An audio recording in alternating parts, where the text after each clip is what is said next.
Ce que tu vas entendre n'est pas un film, c'est la réalité. En 2024, Sean Diddy Combs, icône du hip-hop et multimillionnaire, est arrêté après des années de rumeurs étouffées. Les accusations sont lourdes. Organisation criminelle, manipulation, abus et transport de personnes à des fins douteuses.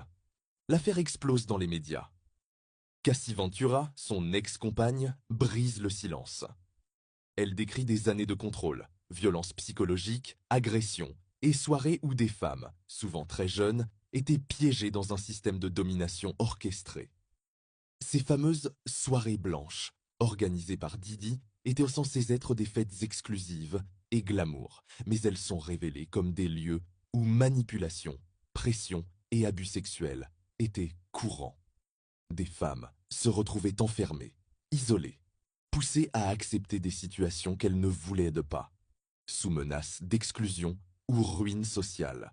D'autres femmes témoignent, anonymement ou publiquement. Elles racontent toutes le même scénario.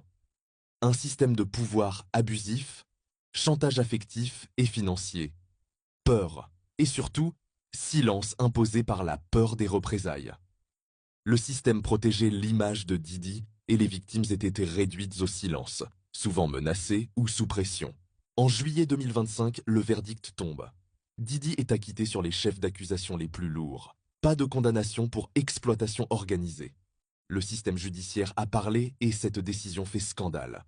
Mais il n'est pas innocent pour autant. Il est reconnu responsable d'avoir déplacé des femmes pour des actes rémunérés, sans transparence ni respect du consentement. 2 chefs d'accusation retenus.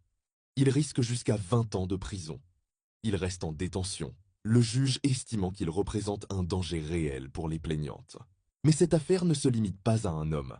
Elle révèle un système toxique gangrenant une partie de l'industrie du divertissement, où des célébrités ultra puissantes se croient au-dessus des lois, où l'argent achète le silence, où les victimes sont ignorées, ridiculisées ou accusées de mentir.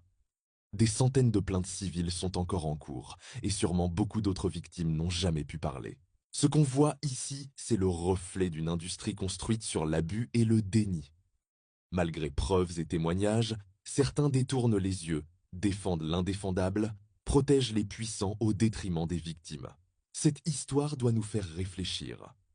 Jusqu'à quand fermerons-nous les yeux sur ces systèmes de pouvoir et de violence?